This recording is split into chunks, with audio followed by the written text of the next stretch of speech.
Hello everyone, I am Odijit. As I said previously, I will go through few labs from OAuth related vulnerabilities. So this lab is related to OAuth implicit grant type. So what is implicit grant type?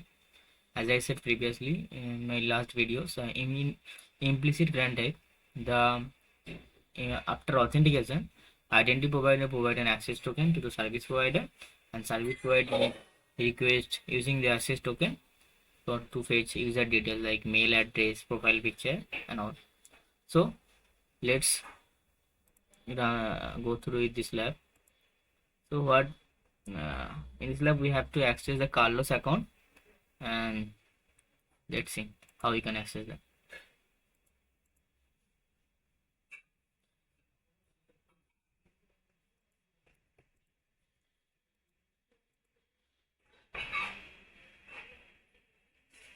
Actually, in implicit gen drive, after authentication, using identity provider directly provide an access token to the service provider.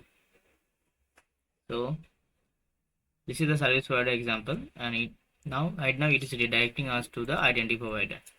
Okay, username is winner and password is Peter. Now we have to accept the consent. After accepting the consent, the identity provider will provide an access token, and using access token, service provider will fetch the user details. So let me show you some request. So okay, I need to add this in scope. Just a minute.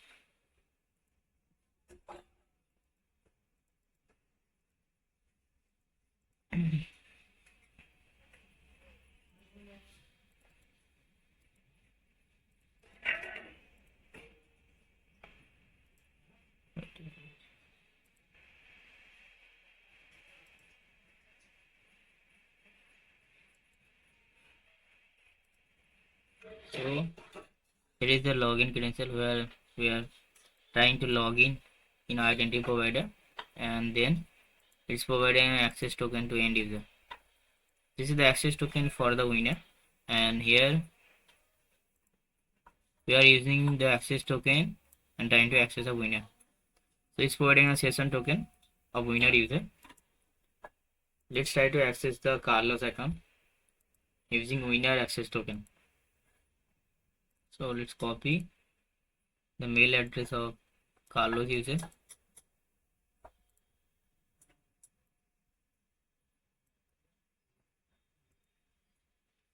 and it's directly providing the session of for Carlos user. So it's not checking that the token and is Carlos user or not, for Carlos user or not. It just check that this token is valid or not, and based on the email address, in email we have provided a Carlos mail addresses, so it's providing a session token, session cookie actually for the Carlos user. So lab is solved. We check my account group page. As you can see, we have successfully logged in as a Carlos user. Carlos. So there is another lab related to flaw in CSRF protection. So what happened? There is a state parameter is exist. Okay, and this state parameter is an unguessable parameter. We can say like there is a random strings present. It acts as a state CSRF token. Let me show you the, just a minute. No, this is, let me show you how it looks like the request. So the actual example request will look like. So this is an example request. It's contain a state parameter with a random value. So whenever user start the workflow, it include in the request, and when after authentication, identity provider will provide an authorization code like this.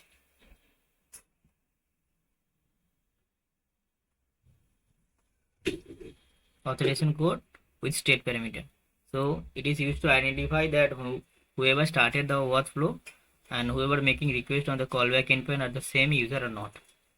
So example, and there is a application where we can log in different way. Like there is an application we can log in using username and password, and there is also we can log in using our social account.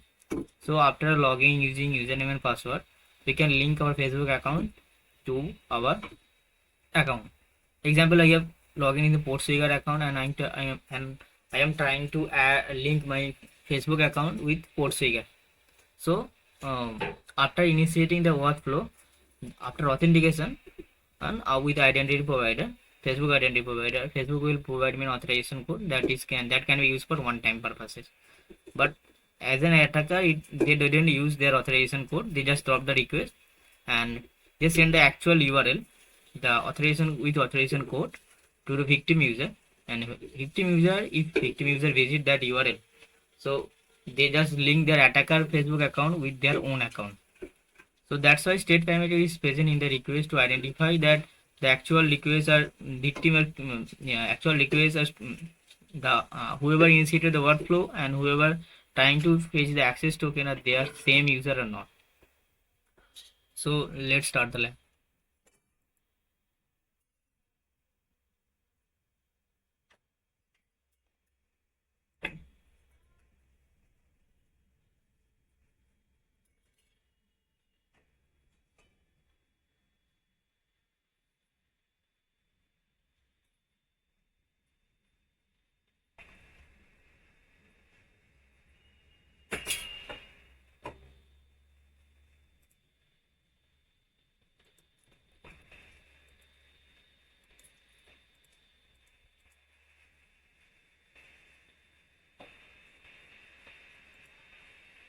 So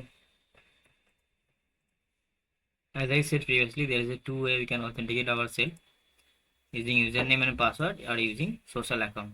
We can also log in the application using our social account, example Facebook, Google, GitHub. So the username and password is winner and Peter. So there is a function we can link our social account with this account, winner account.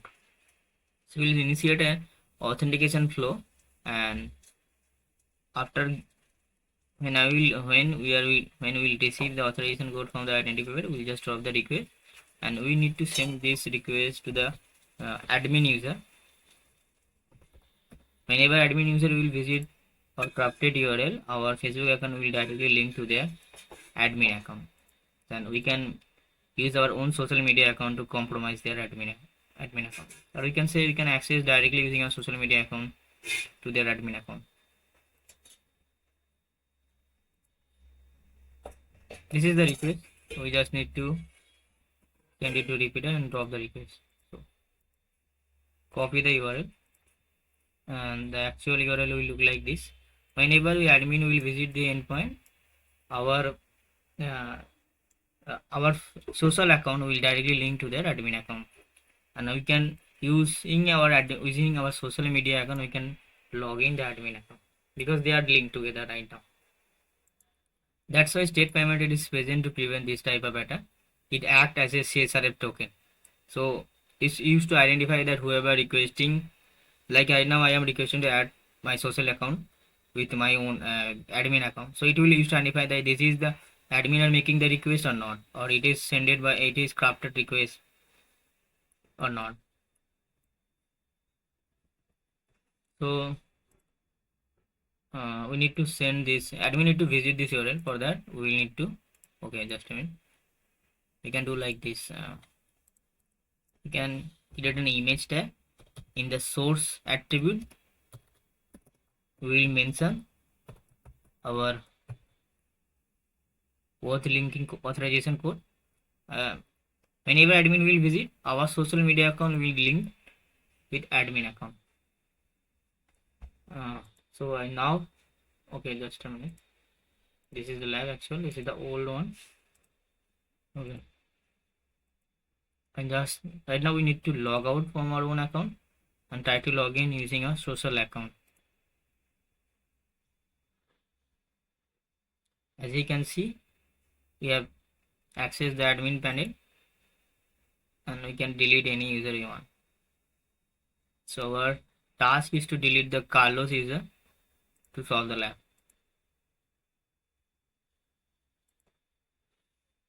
That's all. Next video we will talk about how Attacker uses redirect URI parameter to steal the authorization code.